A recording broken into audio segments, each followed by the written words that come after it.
This is the Fiat Panda 100 HP. This car was first made in 2006, and these days you can pick one up for as little as £2,000. The 100 HP is the performance version of the Panda, but it still only has a 1.4 litre engine. This is not a fast car. It has a 0 to 60 time of over 9 seconds, which is roughly the same as an actual Panda. It's also not a very practical car, or very reliable, or comfortable, or cool.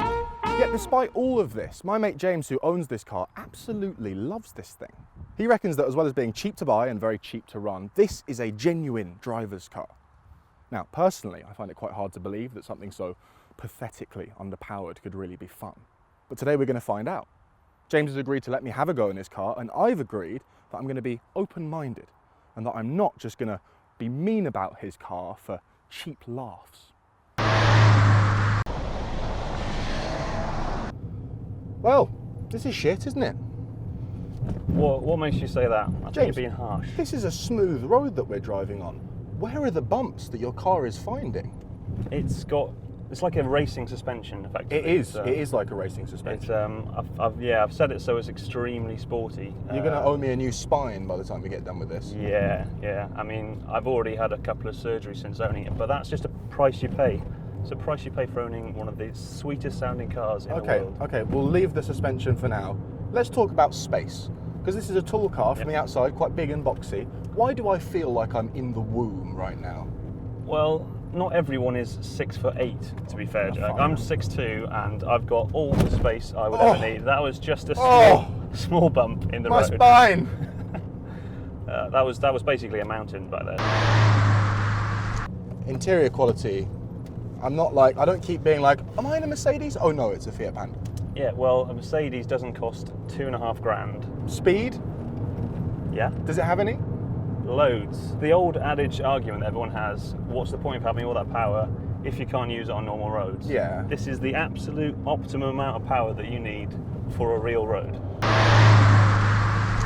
Right, other than price point, and I'll concede a very tasty engine though, give you that one. Why the Panda? I wanted to steer clear of all the normal choices, which I think you've gone down. The Volkswagen Golf GTI, fantastic car as it is. If it ain't it's a little bit boring. Don't fix it. It's a little bit boring though. I mean, yeah, you don't need to fix it, but with this, there will always be something you think might be wrong, and that is exciting to me.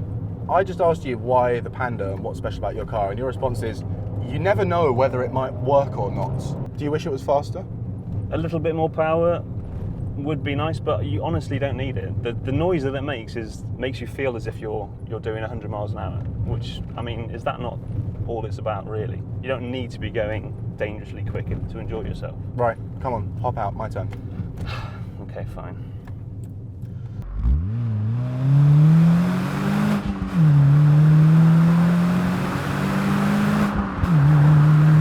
Send! I admit it, James may have had a point. This thing is hilarious. Fast? No. But 100 horsepower. Look at the road that I'm on. It's plenty. Oh! The ride is firm. Like, really firm. But it all adds up to this sense of going very, very fast all the time. The steering wheel and the gear shifter are right next to each other. It's a nice gear shifter. The wheel feels good. The pedals are good. The stuff relating to sportiness and fun, that's where they've spent all the money on this car, and it shows. Naturally aspirated engine, that's something you don't see in hot hatches very often these days, and it feels kind of special. It's cool having to really get up in it to get the most out of the performance. It's got 6 gears for some reason, I don't know why, but what that means is you spend more time rowing through those gears and using this brilliant little gearbox and feeling like you're going really fast.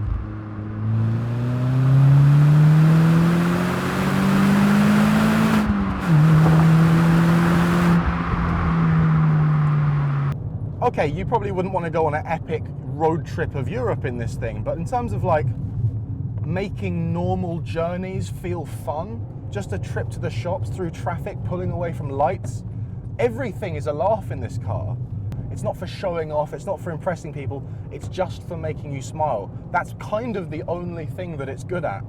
It's not comfortable, it's not very fast, it's just a laugh. And how could you not like a car where that's the #1 priority? Feeling like you're going fast is more important than going fast when it comes to fun. And this is perfect proof of that. It's impossible not to like this thing.